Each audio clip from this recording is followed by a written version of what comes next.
Assalamualaikum warahmatullahi wabarakatuh. Bismillahirrahmanirrahim.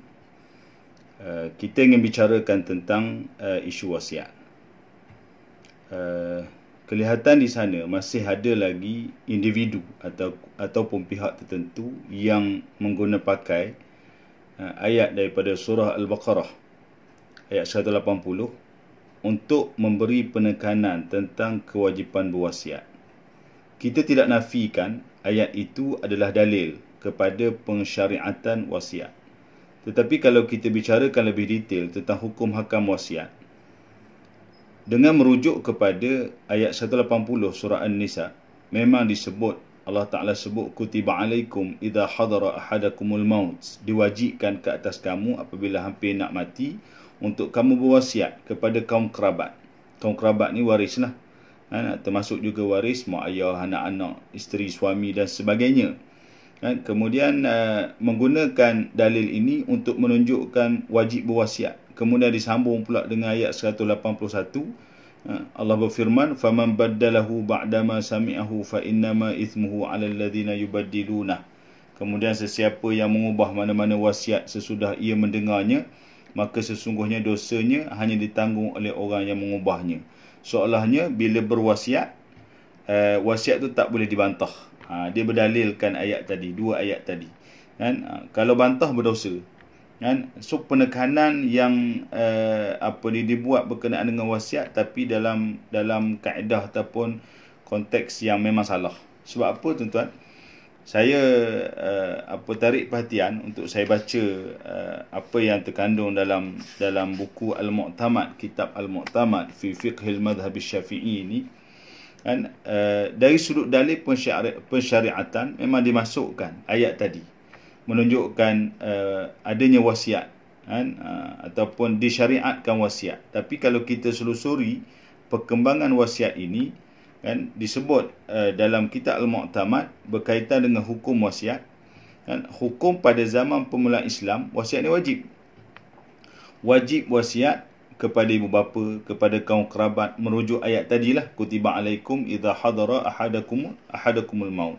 Maksudnya kutiba di sini memang masuk wajib. Tapi kalau kita ambil satu ayat ni saja untuk memberi penekanan kepada wajib tadi, kemudian disambung dengan ayat 181, berdosa kalau bantah. So dia boleh melibatkan satu malapetaka ataupun satu kekeliruan besar kepada masyarakat awam yang mungkin orang kata tak pernah melalui proses memahami faraid ini dengan sebenarnya. Maka kita nak kena baca ayat tadi, dan dalam masa yang sama kita kena faham bahawa sebenarnya wasiat yang disebut dalam ayat 180 tadi telah dimansuhkan, dinasahkan dengan ayat-ayat yang berkaitan dengan pusaka. Ini disebut dalam kitab-kitab fiqh. Jadi turunnya ayat faraid surah An-Nisa ayat 11, 12 dan 176, ayat ini telah memansuhkan ayat 180 dan surah Al-Baqarah masih ada, tapi hukumnya dimansuhkan. Kita rujuk kepada apa yang disebut oleh Nabi SAW dalam hadis yang diriwayatkan oleh Abu Umamah Al-Bahili radhiyallahu anhu. Katanya Rasulullah SAW bersabda, "Innallaha a'ta kulladhi haqqin haqqahu fala wasiyata liwarithin." Maksudnya sesungguhnya Allah memberikan hak kepada orang yang berhak, maka tidak ada lagi wasiat kepada waris. Dan di sana memang ada satu lagi riwayat yang lain, yang mana di akhir hadis itu ada sambungan, illa an yasha'al warathah. Tidak ada wasiat kepada waris kecuali dipersetujui oleh waris. Ini dibincang oleh para ulama. Jadi bila sebut dipersetujui oleh waris, ia sama sekali menjawab cerita yang kata wasiat tadi bila bantah berdosa. Bermaksudnya wasiat tadi kalau waris tak bersetuju, waris bantah, so wasiat tu memang tak boleh dilaksanakan. Dan di sana ada satu hadis lagi daripada Ibn Abbas radhiyallahu anhuma, berkata, "Kanal malu lil waladi wa kanatil wasiyatu lil walidain, fanasakha Allahu min dhalika ma ahabba, faja'ala lidh-dhakari mithla hadhil unthayain wa ja'ala lil abawaini likulli wahidin minhum as-sudus." Maksudnya harta yang dimiliki adalah untuk anak dan wasiat untuk kedua ibu bapa.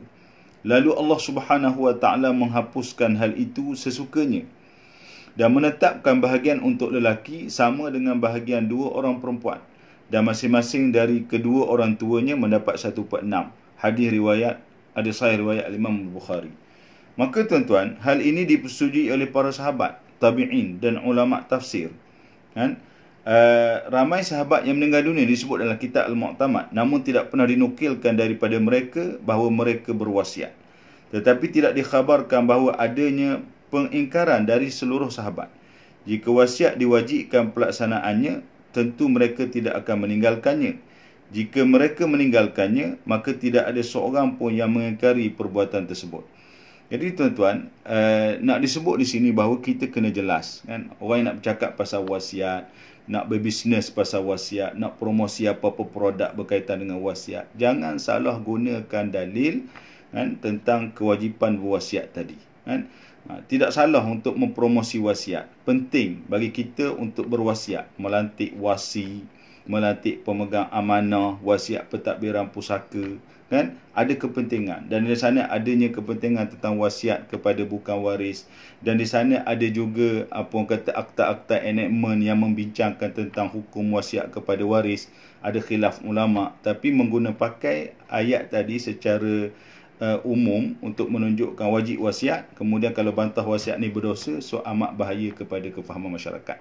Wallahu alam, mudah-mudahan kita mendapat sedikit manfaat daripada perkongsian ringkas ini. Assalamualaikum warahmatullahi wabarakatuh.